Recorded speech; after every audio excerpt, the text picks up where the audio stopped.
Welcome to the 32nd episode of Timely Topics. I'm your host, Rory McGloin, and I'm joined by my curious co-host, Jen Matthew. Hey.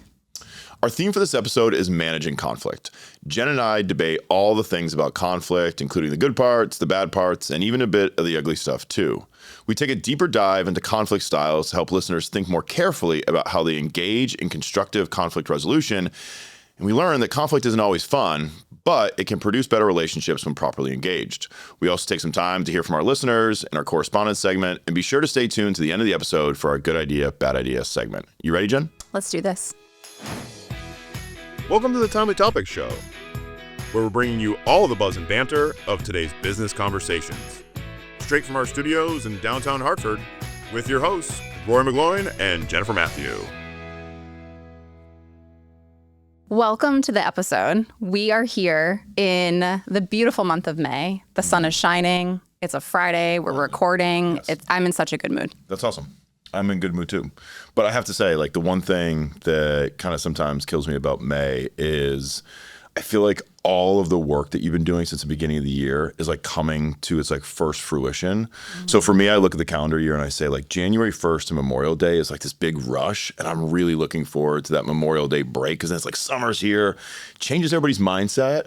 And I think then when everybody's mindsets change, like everything just gets a little bit more fun. Yeah. And I think we say this all the time, but like for the real people in the real world that don't work in academia, there's just such a mad rush. Like March, April is insane. Yep. And then we get to graduation.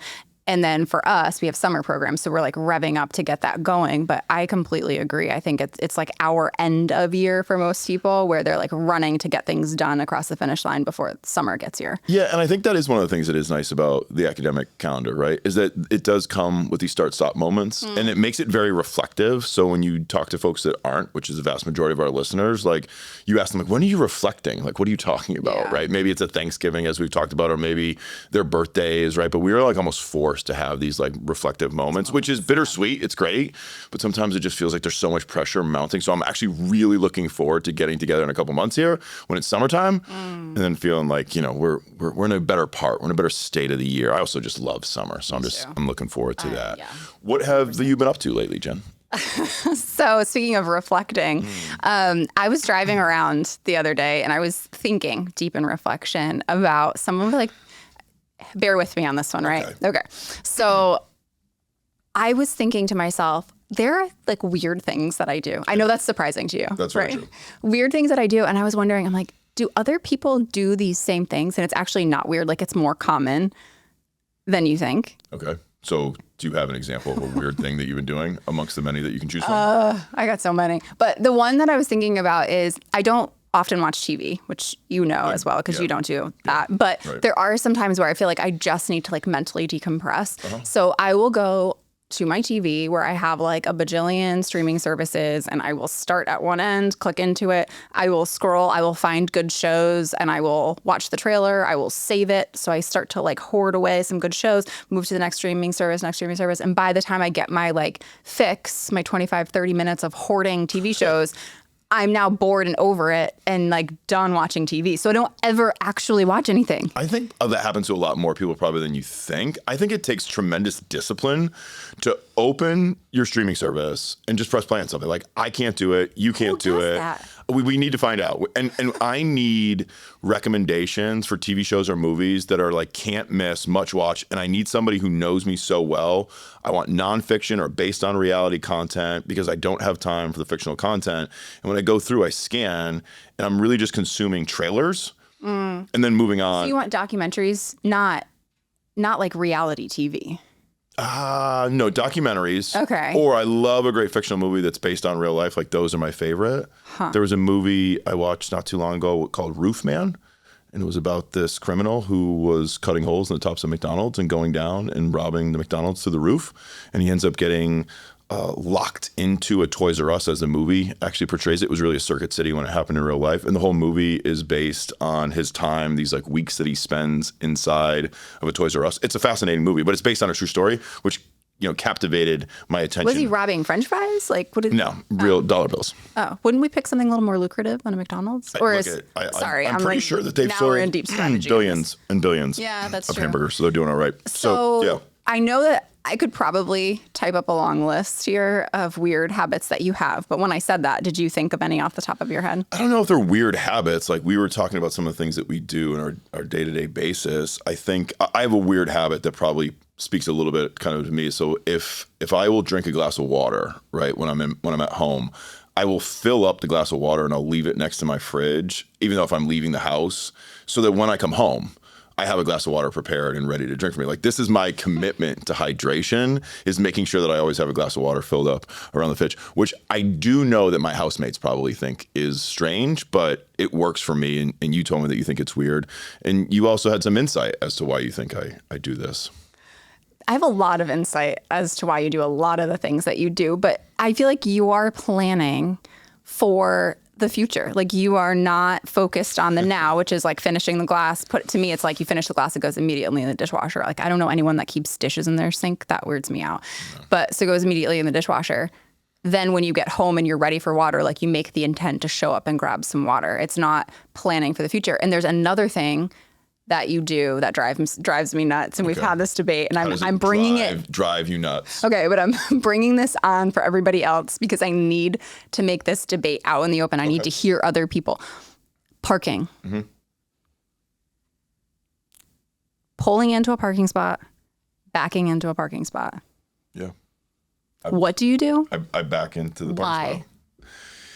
For many reasons, but the first and foremost is absolutely the commitment to what's going to happen when I leave. So I am thinking about leaving and the departure. When I was getting my driver's license and kind of going through my driving training with my father, like he had this philosophy, and I think it came from his days of working in construction and working around the bridges, that they would almost always like back everything in. And what that meant is like at the end of the day, like they could load up the trucks and they'd be able to just drive out. You didn't have to back out of a parking spot. And then that evolved into me thinking about like this idea, like when I'm in the vehicle, like I'm really comfortable with the vehicle and my space and depth perceptions, because you've been driving theoretically for a few minutes at least, so that backing in at the time that you're familiar with it is better than coming out maybe late at night. It's dark, you can't see what's behind you, so you're always ready to leave. So I'm always prepared for what comes next, whether it's a glass of water or my next destination. And from my opinion, so for me, who's trying to drive near you, who's backing in, has no idea what direction. So we're following behind you. We're thinking you're pulling into that spot, but nope, all you're doing is preparing yourself to back in. And now I need to back up to give you space. The person on the other end is not really sure what's happening. The person that's walking through the parking lot almost just got hit. It's like this whole chaotic scene just so that you can get in your truck and hit go. Yep.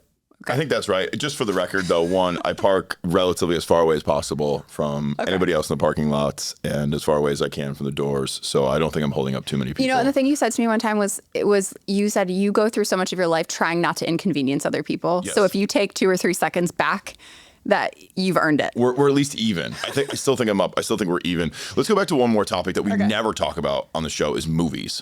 So we have so many books that we've consumed, so many book recommendations. We don't ever get into movies. We don't talk about them. Do we watch movies? Well, every once in a while I try to, right? I'll try to consume one. I do a lot of movie watching on planes. That's probably the one place I get away with it. Yeah, that's true.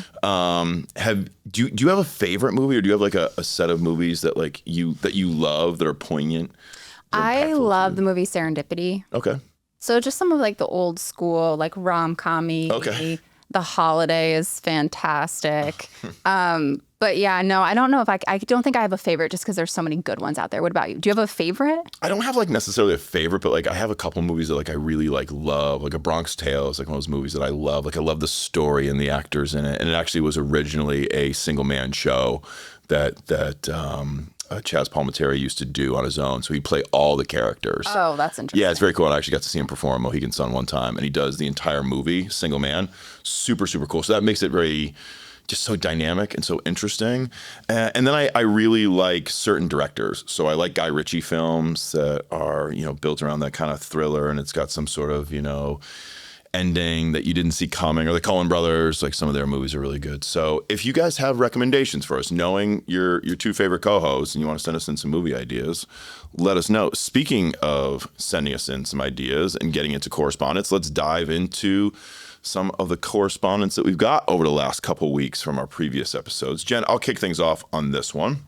So Jen had brought up this idea in our last episode about, do we run on autopilot? And we were talking about kind of as we get older, like what are the things we pay attention to? So we got a comment from Mary on that. And she was referring to what I had shared with folks about this flashlight and only having one and referring to attention. And Mary suggested that she really enjoyed the episode. Quote, what a good reminder that we choose what we focus on. And Mary, appreciate you sending that in as a comment, because like that was the point of that. Like just as a reminder of folks, like we give attention to things and we can choose to not give attention to things that don't bring us any joy or purpose. I really love that. And when I was listening back to that episode, I was thinking about like, wow, what a good reminder when we're going into this new season and the next, like the start of summer. It's like we can choose how we want to enjoy or experience life. We can choose every single day how we want to show up with others around us and how we want to interact with people. It just gives us so much more ownership or control over our situation instead of saying like, oh, these things are happening to me. It's like, no, I have control. And I use the example of traffic. It's like, that's the one that bothers me a lot, right? We're always so focused on getting to where we need to go. But it's like, why don't you just pause? You have those 10, 15 minutes that you're in the car, just enjoy it. So actually, this next comment I pulled from a text message from you. Okay. All right. That's cool. So you said to me, I skipped the gym to take an on-wonder walk instead. And I love that because in our last episode, we were talking about the magic of walking and just like that feeling of getting outside and exploring and seeing the world and finding things that you maybe didn't take the time to look and notice before. And I really appreciated that you went out and you did that and you texted me about it. Yeah, it was kind of funny because I love the gym routine and I actually felt like it wasn't serving me that week, that I needed to break the monotony. I actually needed to really kind of like jar my system. And I got all ready to go to the gym that morning and I was like, you know what? I'm just going to go walk. And I went for a nice little 3-mile walk and I was thinking of you and I just like stopped and paused and like, smelled the roses, if you will. And so for those of you out there, right, who are in your routines, like I think breaking them up every once in a while is a great way to learn. We talk about that. Yep. We had a comment from Lee on our episode regarding confidence. We really enjoyed putting that episode together. Lee said, I'd argue confidence is less about feeling ready and more about being willing to go anyway. Feeling just catches up later. I'm in complete agreement with that. I love that. And thanks for sending in a comment. We really appreciate that too. Yeah, that is awesome. Paula said, I just checked on the episode of confidence, and I loved listening to the debate you both had where confidence comes from. For me, I think it's a combination of both your points. You kind of have to act confident before you actually feel it, but the real confidence only shows up after you've built some evidence. And I think that goes along a little bit with what I was saying, where you feel more confident when you know you've done something, you survived and got out the other end, with a mix of what you're saying of you need to just have a little to start. Have a little bit. So in that episode, I had some commentary on fake it till you make it. Yeah. That garnered a lot of engagement from people. People had opinions about it. And it's really interesting. I got a lot of messages from folks that were like, I'm in agreement with this. I agree with you. Fake it till you make it. It's not fake if the other person believes it. If you believes it, it's all good. So we had one specifically, from Zach, but we had a number of these that basically said, very true statement. So a lot of people agreed with that take on things. So we struck a chord there. We might have to come back and revisit that confidence episode again down the line. It was funny because the same day that the episode came out, I had a meeting and someone in the meeting literally said, fake it till you make it. And I was like, did you listen to our episode? Because that's exactly, yeah. Did you know what we talked about? Okay. And so the last comment that we want to highlight is the response to our good idea, bad idea topic. If you remember, we talked about using AI generated content and whether or not it's authentic, right, in business and in our voice. And Jack said something really interesting. He said, I don't think AI is the problem. It's how invisible the business becomes behind it. Yeah. That line really stuck with him. And he said, it's easy to lose your voice without realizing it. Yeah. That was such an epiphany. We continue to go down this path of building, maybe efficiencies with AI, and maybe it allows us to do things we could never do before. But then how authentic is it truly to your business? And are you starting to move further and further away from the true voice of the business? You really do wonder from a creative standpoint, from a new idea standpoint, from the emotions that come with living in this world.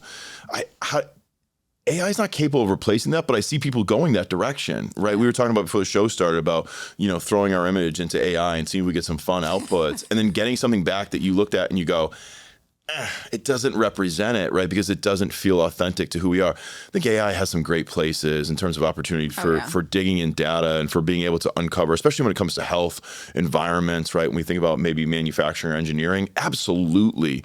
But I don't think AI has a place in replacing our creativity. And yet we are just as much, if not more, probably early stages for your average AI user, relying on it for creativity more than we are for efficiencies.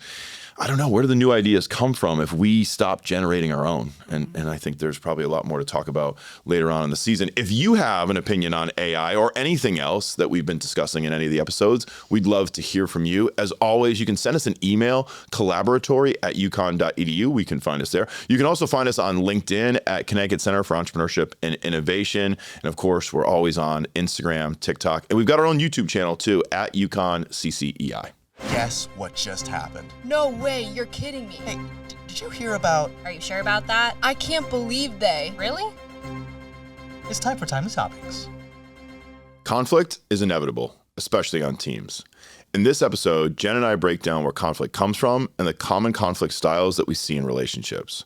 From there, we talk through some practical strategies for managing relationships through conflict and how to negotiate solutions and rebuild trust.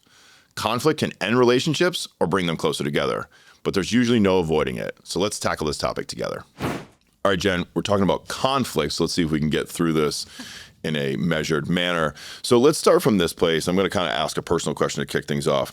How do you feel about conflict? Do you like conflict? Do you seek it out? Do you engage in it? Do you avoid it? What's your relative relationship with conflict? I love conflict. I'm just kidding. That's not true. I know. I think it depends on the situation. I think from in my personal relationships, I don't love conflict. I'm the older child, right? So I am the one that's always trying to come in and resolve things and make sure everyone's on the same page. I'm the peacemaker and I want to bring people together. But I think in the workplace, I think it's very important to have open dialogue and conversation. So I think I'm more collaborative in that approach where I want people to come together and express a problem versus just letting it sit inside because I know how much damage that does. But yeah, I don't love it, but it's a necessity. What about you? I think people that really know me know that I certainly don't back away from conflict. I quite enjoy it because I genuinely see conflict as an opportunity to build stronger relationships. I really believe that. I think one of the things that I struggle with is that if you're having conflict with somebody that doesn't believe that, then I get even more frustrated because I'm really looking for them to kind of engage with me and be like, what's wrong? And how do we fix this? And what was your interpretation? What was your perception? I love talking it out. And I realized over the years that can become cumbersome. I think for some of our listeners, they might be relating to me right now and they're thinking I love to engage and to find out what's wrong. And there's probably some listeners being like, oh my God, that drives me crazy. I will say the thing that I have very little tolerance or patience for, passive aggressiveness, right? That drives me crazy. And I think it probably comes from a background of being competitive. I've always played team sports. I've always played contact sports. And I've often said in life, I think the most traumatic things for me, the only way is through. So I've always had this philosophy that the only way is through. If you want to get through something, you have to kind of tackle it head on.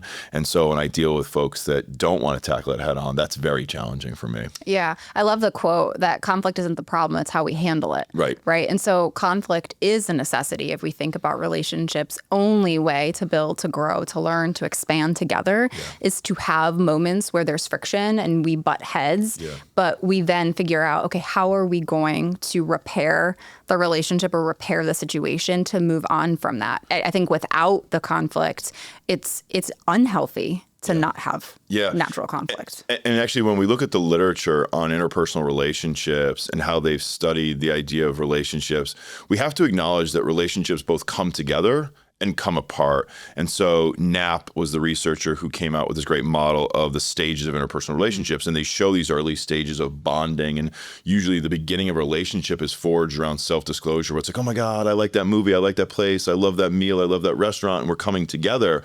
The relationship can't stay in that stage forever, right? It has to then evolve to the second part, what is where we come apart. And at first that should be, that kind of idea of opposites attract. And then really what has to happen is that you have to find balance in the relationship between between how do we come together and how do we come apart. And you hear this idea of celebrating our differences. That's real. Like if you look at the literature on relationships, you have to celebrate differences because we're not going to have everything in common. So if we don't celebrate the differences, we're not giving ourselves a chance to come apart. And if we don't get a chance to come apart, we can never come back together. Yeah. And I think a lot of that happens naturally as we grow. We talked about self-awareness a few episodes ago. There's natural conflict that happens in yourself as you're learning or cognitive dissonance, right? When we're seeing or learning something that we didn't know or believe before, we believed the opposite. And now we're finding a moment when we're like, wait a second, this is different than what I've always thought was true. And so that's happening simultaneously. If you think of like a two-person relationship, right? Right. You're thinking like that person, it's happening to that person, it's happening to that person, probably not even at the same time. So that divergence and convergence is happening.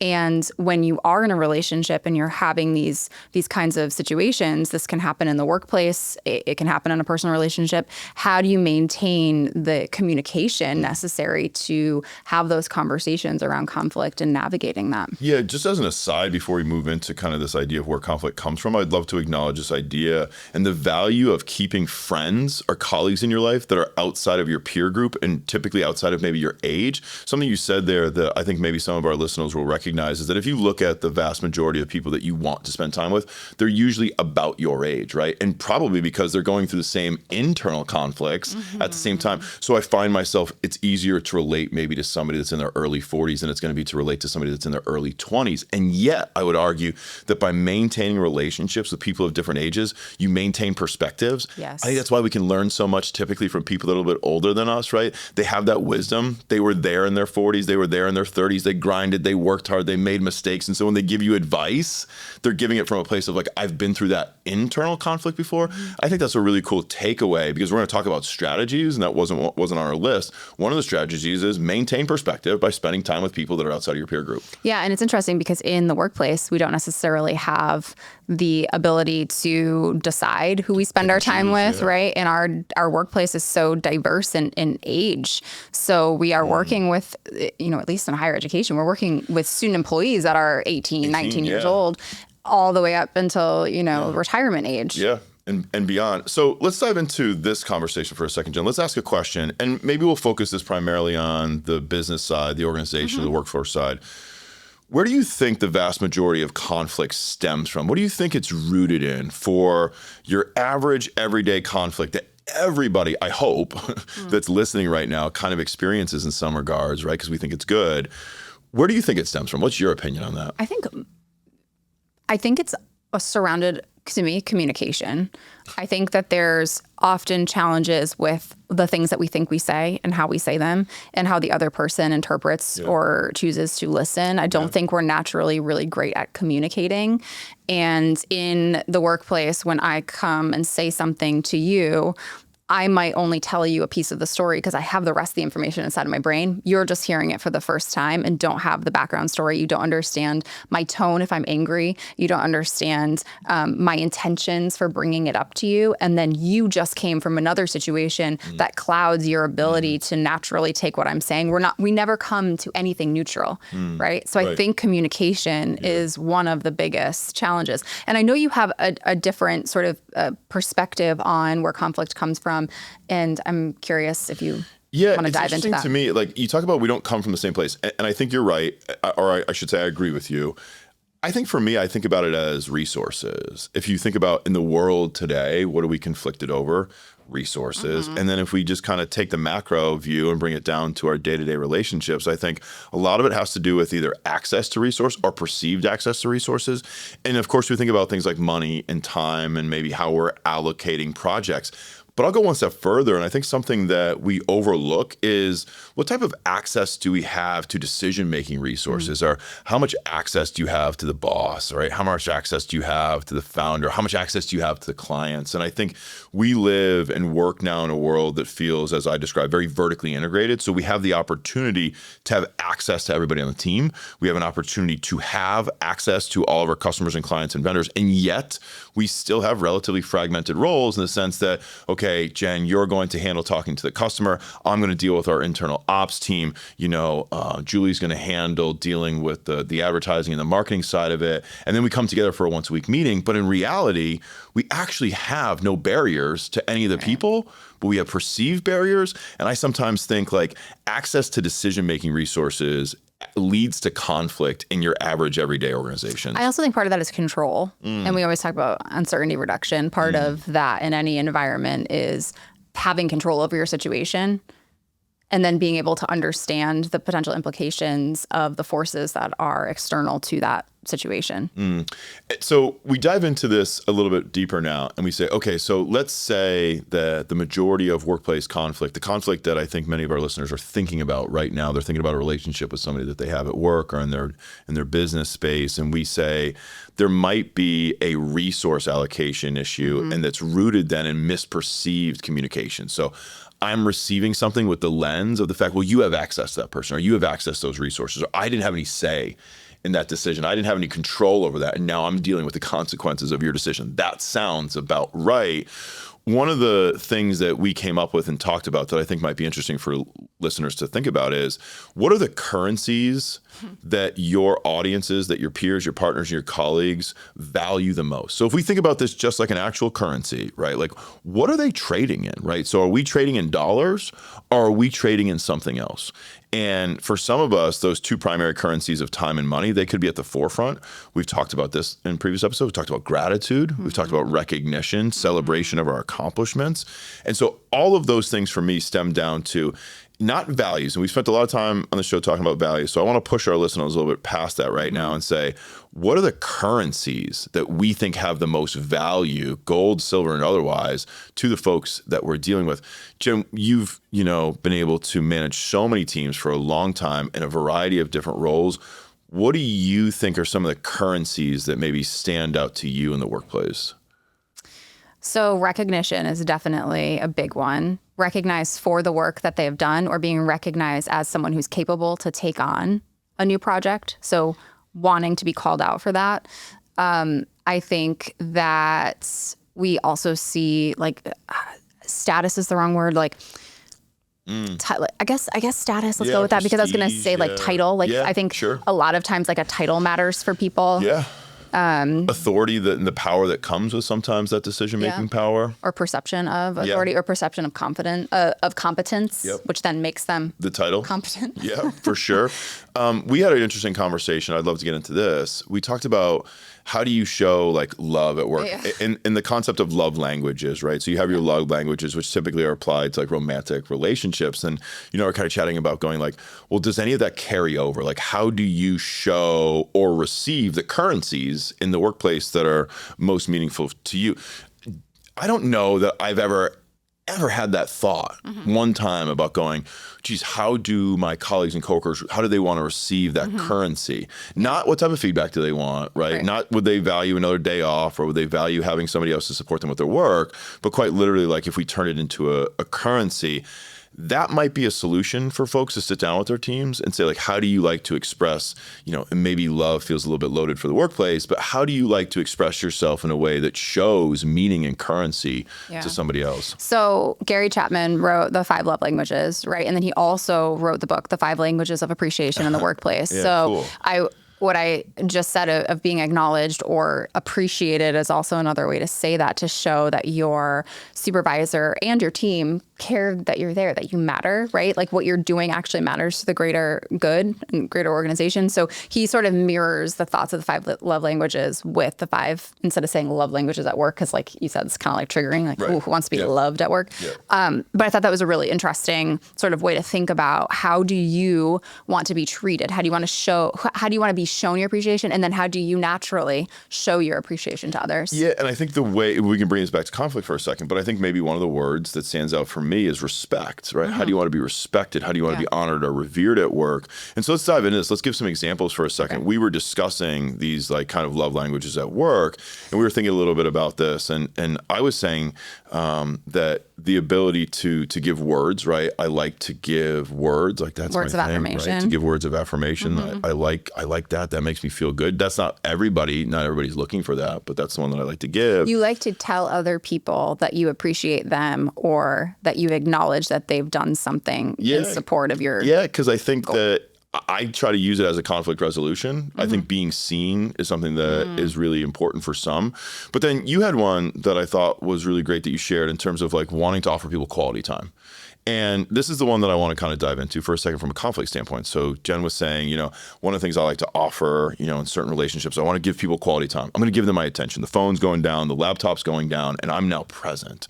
And if you think about the world that we live in, it's so distracting that you're actually giving up your currency of time to somebody else. Like you're actually giving something. So if they receive that as a gift, like that's really cool. But just to talk about this from a conflict standpoint, I wonder how much of conflict could be resolved with 10 or 15 minutes of really genuine, dedicated quality time, where you took away all the other factors and you said, we're just going to dedicate the next 15 minutes to worry about nothing other than just having presence with one another. Well, I think when we talked about the origin of conflict and I said communication, I think communication has a lot of intent behind it. I came to you to offer quality time. You are scrolling through your phone while I'm giving you quality time. You're not taking what I'm giving you. And to me, like that really frustrates me. So so I'm over here laughing because one of my biggest pet peeves in group settings is when anyone has their phone or their laptop out and I'm talking, or it actually doesn't bother me as much when I'm talking, but it really bothers me when one of the other members of the team at the table are talking and someone else has their phone out. To me, it shows disrespect for that other person. And when it's now your time to talk, you're expecting that they're going to look at you, that they're going to nod their head, that they're going to acknowledge. And I understand a lot of what we do is locked in here in our laptops and we need to quickly jot something down or someone reminded you of a date. So maybe that's what you're doing, but you have to be aware of that communication, the nonverbal. That's huge. It's difficult. It's difficult for a variety of reasons because we've also become, unfortunately, dopamine addicted to the responses that we get from our machines and our laptops and phones. And I think one of the things that you can do is start to maybe try to address conflict styles. So when we have these frustrations, let's talk about the 3 conflict styles just for a moment so our listeners get the chance to dive into this. You have the 3 conflict styles and you have folks that might be grouped into an avoidance mindset where they really don't like conflict. They find it to be disorienting. It provokes a ton of anxiety, right? They'll do anything to avoid it at possible. It's uncomfortable, right? And so, and that comes with some pros and cons. I think that we were saying that we've learned over the years that sometimes as you get older, you should ask yourself a question. This is a question that was powerful for me. Do I really need to resolve this? Yeah. And that was that for those of you who are not avoiders, like myself, right? Who might be in the line of an aggressor or a collaborator, ask yourself, do I need to resolve this conflict? Because that might be an opportunity for you to say, this isn't actually worth the engagement, especially when dealing with an avoider who might actually spoil the relationship. Even for the second category type, just go through these real quickly, Jen, right? The second one is an aggressor. These are people who confront conflict head on. And although they're labeled sometimes as an aggressor, I think that has a relatively negative connotation to it. I think that these are folks who would describe themselves being comfortable in conflict. They enjoy that. These are probably our listeners. You go back to your high school debate classes, right? You enjoyed the debate. You enjoyed having some counter arguments. The people that like to be the devil's advocate every single meeting, right? Yeah. And we need those, right? Especially for our entrepreneurial listeners. Yeah, that's you true. got to have somebody on your team that's going to disagree with you once in a while. And then the third type, as Jen was talking about earlier in the episode, is a collaborator. These are folks who are going to engage with a goal of mutual understanding. So they're not really kind of bent about winning or losing necessarily. They're trying to collaborate. I think collaborators for me, Jen, tend to be like your third-party facilitators. And I think they're so helpful in an organization that when you need help, go to a third party, find a collaborator. And we see it at the macro level. We're seeing it at an international scale today, but we also can see it right here in our backyard. Go and find that person in the workplace that has common ground between 2 people and say, hey, can you get involved and can you be a part of this? The one thing I think that's also true is that when collaborators have direct conflict for themselves, where do they go? I was going to say that. And there's actually a couple of good resources that I love. And I'm going to throw Patrick Lencioni out there because I know you love him. But the 5 dysfunctions of a team is a really good one, talking about how the conflicts that are happening on managerial teams or C-suite executive teams. And then the energy bus is also a really good one, and thinking about the people that you have around you and the energy that they provide. Because we always say on and off the bus, that's where it comes from. Okay, yeah. And you have to really think about those environments where there's other people and as the collaborator, as the one that's naturally coming in to try to resolve the conflict on the team, when you yourself have conflict, okay, well, let me really think about some tools that I can bring together to help resolve that, and not from a place of avoidance to try to navigate and shut it down, right? But to do that mutual understanding so that there's some benefit from the conflict. So we talked about some strategy. We talked about where it comes from. We talked about our different conflict types. The last question I've got is, how do we feel about where and when and how do we acknowledge it, right? And whose responsibility is that? So I think that's probably the most awkward moment, right? Is saying, hey, Jen, I think we're disagreeing on this, right? And then what happens next? You have any thoughts on that? And that's so difficult. But for me, right, as a conflict resolution type person who wants to deal with it head on, that's like my favorite part. Because if we both can agree, there's conflict there. It's so funny as you're saying that.